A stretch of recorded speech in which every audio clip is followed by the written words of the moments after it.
पहले ये समझना कि सेक्युलरिज्म और हिंदुत्व ये एक सेट में नहीं आते। हिंदुत्व एक मूल्य व्यवस्था है और सेक्युलरिज्म एक राज्य चलाने की व्यवस्था है। हमारे भारत के ऐतिहासिक संदर्भ में वो इर्रेलेवेंट है, क्योंकि भारत में जिनको राज्य चलाना है वो सदैव सेक्युलर रहे हैं।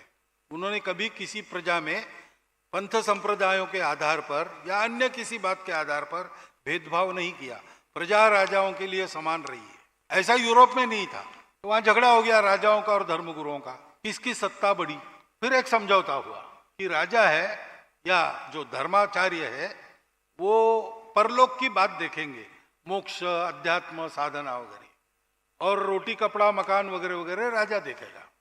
तो उसको कहा गया कि राजा सेक्युलर, राज्य सेक्युलर रहेगा, और ये जो हमारे धर्म के लोग हैं वो पूजा पाठी, रिलीजियस मैटर्स वो देखे। हमारे यहाँ तो पहले से राज्य सेक्युलर ही रहा है, ये शब्द ही गैर लागू है, इसको समझना पहले। उसका माहौल बढ़ रहा है, यानी क्या हो रहा है आपके मन में है कि धर्म पर के श्रद्धा हट रही।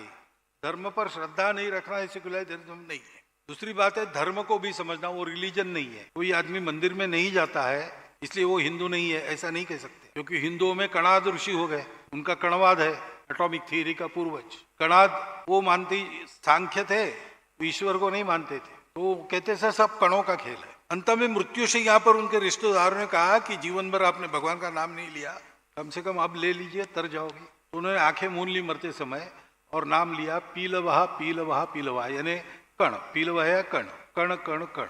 अब उनकी श्रद्धा ऐसी थी, लेकिन वो हमारे दार्शनिक है। तो ये जो कर्मकांड और पूजा पाठ है उसके ऊपर धर्म है, लेकिन कर्मकांड और पूजा पाठ अनावश्यक नहीं है। पीलवाहा पीलवाहा कहा कणाद ने कि इसका मतलब है कि वो कण को ही भगवान मान के पूजा करते रहे।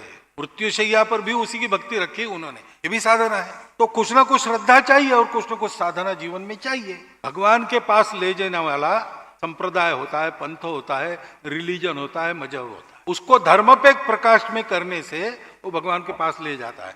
धर्म छोड़कर वो चले तो फिर वो नुकसानदायी हो जाता है। और इसलिए युवाओं को यह समझाना कि अपना आचरण अपने जीवन से, अपने से सृष्टि तक सबकी भलाई हो, ऐसा होना चाहिए, तब अपने को वास्तविक सुख, समाधान, संतोष प्राप्त होता है।